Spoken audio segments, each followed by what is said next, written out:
सभी को मेरा नमस्कार। मैं सुमन शर्मा आप सबका स्वागत करती हूँ। जैसा कि आप जानते हैं हमारी सीरीज चल रही है, उत्तर छायावाद तक हम कर चुके हैं। आज बात कर रहे हैं प्रगतिवाद की। बुक मैं आपको कई बार हर वीडियो में लगभग बता चुकी हूँ। हिंदी भाषा और साहित्य का वस्तुनिष्ठ इतिहास है। प्रभात प्रकाशन, सुमिता कुकरेती और हेमंत कुकरेती की बुक है। आइए चलते हैं इस प्रगतिवाद में। इसमें 81 क्वेश्चन हैं, तो 4 वीडियो के माध्यम से सीरीज आएगी ये आपकी। सहज भाषा के ऐन्द्रिक बिंब और प्रगतिशील विचारधारा की रचनात्मक मैनिफेस्टो बन जाने वाली पंक्तियाँ किसकी हैं? मैंने उसको देखा, जब जब देखा, लोहा लोहा जैसा तपते देखा, गलते देखा, ढलते देखा, मैंने उसको गोली जैसा चलते देखा। ये पंक्तियाँ बतानी हैं अपनी किसकी हैं, बहुत ही महत्वपूर्ण हैं और इनकी विशेषता इन लाइनों के माध्यम से आपको पता चल ही गया। तो सही आंसर है केदारनाथ अग्रवाल। देखिए यहाँ कोटेशन है, इस बुक की यही विशेषता है। मैं आप सबको बताना चाहूँगी कि लंबी लंबी बेशक से पंक्तियाँ हैं, लेकिन आप सबके लिए जो साहित्य की जो समझ है वो आप में विकसित हो जाएगी, ये मेरा मानना है। धूप चमकती है चांदी की साड़ी पहने, मेके में आई बेटी की तरह मगन है। फूली सरसों की छाती से लिपट गई है, जैसे 2 हमजोली सखियाँ गले मिली हैं। घर परिवार की दैनिकी आप कह सकते हो इसको, डायरी जिसको कहते हैं, दुनिया की आत्मीयता व्यक्त करने वाली ये पंक्तियाँ किस कवि की हैं? तो हम ये भी पंक्तियाँ केदारनाथ अग्रवाल जी की हैं। अगले तीसरे प्रश्न की तरफ चलते हैं। युगधारा, संतरे पंखों वाली, पुरानी जूतियों का कोरस, ये प्रसिद्ध पंक्तियाँ प्रसिद्ध जो काव्य संग्रह है वो किसका है? तो सही आंसर होगा नागार्जुन। सही आंसर है नागार्जुन। अगले प्रश्न की तरफ चलते हैं। सन 1942 की बात है से सन 1951 और 52 के प्रगतिशील कविता का दूसरा दौर अंत्य संघर्ष से परिपूर्ण है। विचारधारात्मक दृष्टि से इस बीच प्रगतिशील लेखकों की आपसी संघर्ष बहुत अधिक उग्र रूप धारण कर लेता है। गांधीवादी और कांग्रेसी लेखक प्रगतिशील आंदोलन पर राष्ट्रीय या राजनीतिक दृष्टिकोण से आरोप प्रत्यारोप करते दिखाई देते हैं। सन 1946-47 आते आते प्रगतिशील संघ 2 विपरीत शिविरों में बट जाता है। शीत युद्ध और विचारात्मक संघर्ष का अड्डा बन जाने के कारण विघटित होता दिखाई देता है। एक गुट, यानी ये समझ लो आपको प्रगतिवाद या प्रगति लेखक संघ की हिस्ट्री आपको बता दी है। एक गुट राजकीय संरक्षण के लोभ में कांग्रेस का सहयोग का रास्ता अख्तियार करता है। इस गुट के कवियों की रचना सन 1947 में प्राप्त स्वाधीनता और कांग्रेस सरकार के प्रति स्वागत का भाव हर कहीं लक्षित का मतलब होता है देखना होने लगता है। दूसरे गुट में कविगण यथार्थ के उग्रतर होते हुए अंतर्विरोधों में वर्ग संघर्ष की दृष्टि से लड़ाकू तेवर प्रकट करते हैं। पहले गुट के कवि देखिए, आपको समझ आ जाएगा। दोनों गुटों की बात कर रहे हैं। पहले गुट के कवियों में सुमित्रानंद पंत, शमशेर बहादुर सिंह, गिरजा कुमार माथुर, भारत भूषण अग्रवाल इत्यादि का नाम लिया जाता है। दूसरे गुट में जो उग्र और यथार्थ को फेंकने वाले हैं वो है नागार्जुन, मुक्तिबोध, त्रिलोचन, केदारनाथ अग्रवाल, रामविलास शर्मा, वीरेश्वर सिंह, वीरेश, वंशीधर पांड्या, वंशीधर शुक्ल, मिलिंद इत्यादि।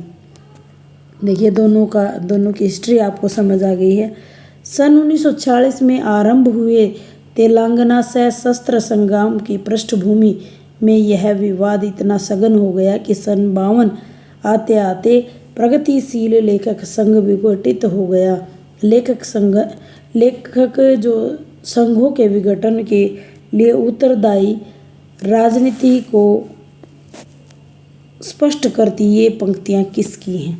बहुत ही इम्पोर्टेंट नॉलेज देने वाली तो यह है जो महत्वपूर्ण पंक्ति हैं, ये मुरली मनोहर प्रसाद सिंह की पंक्तियाँ हैं।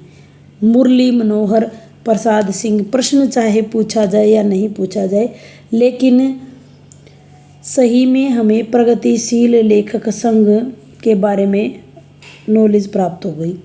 प्रगतिशील लेखक संघ जो कि 1936 में बना था और जिसके प्रथम अध्यक्ष प्रेमचंद जी थे, प्रेमचंद जी, और ये प्रगतिवाद की बहुत ही प्रमुख विशेषता थी।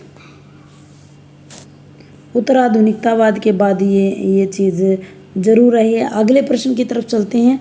5वां प्रश्न है हमारा, सिर्फ 4 ही प्रश्न किए हैं और वीडियो हमारा 5-6 मिनट के लगभग जा चुका है, क्योंकि कोटेशन बड़ी हैं और यहाँ अगर आप जल्दी जल्दी के चक्कर में रहेंगे तो आपको चीज़ें जो बेसिक कॉन्सेप्ट हैं वो समझ नहीं आएंगे, और बेसिक कॉन्सेप्ट के बिना आज जो हमारे नेट का, NTA नेट का जो स्वरूप है वो बदलता जा रहा है। जब तक आपको आंतरिक नॉलेज नहीं होगी तब तक आप किसी भी प्रश्न का, और अगर आपने थ्योरेटिकल आपने चीज़ें पढ़ी हैं, उन चीज़ों को समझा है, तो आप अनुमान से भी प्रश्नों को ठीक कर सकते हैं।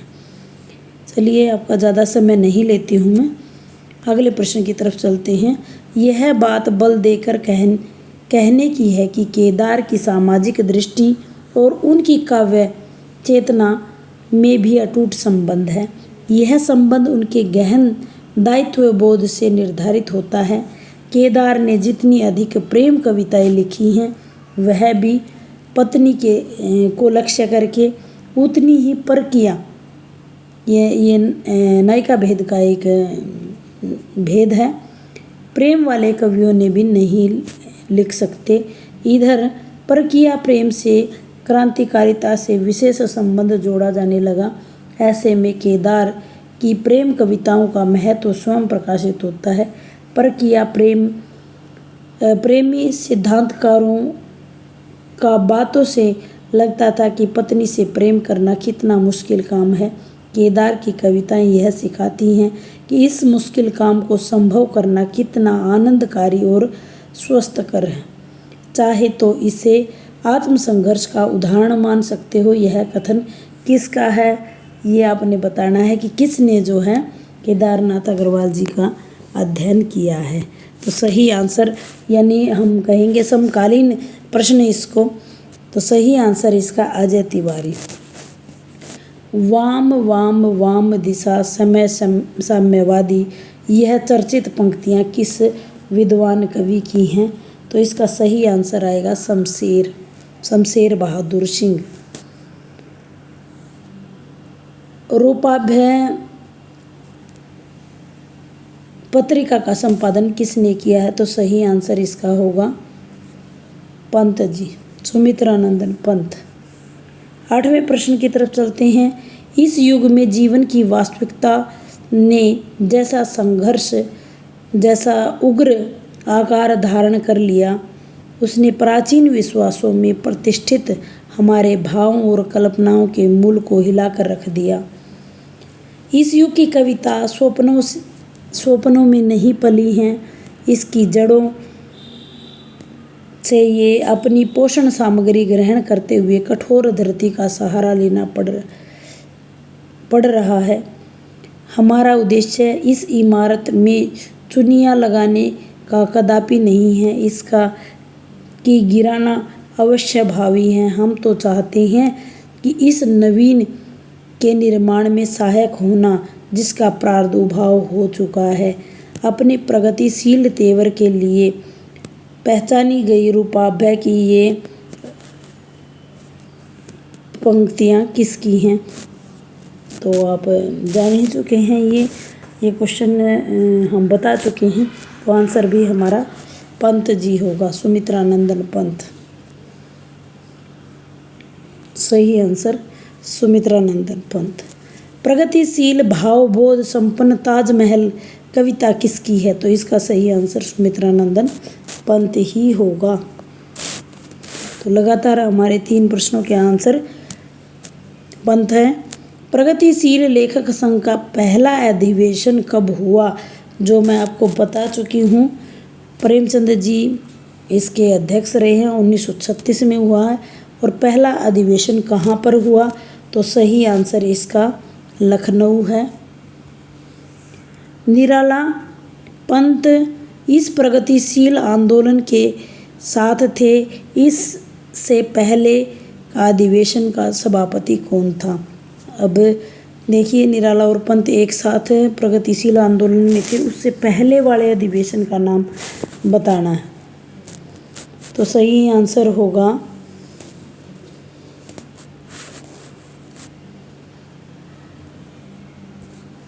प्रेमचंद। कहने का मतलब ये दूसरे अधिवेशन में दोनों साथ थे। दूसरे अधिवेशन में निराला और पंत साथ थे।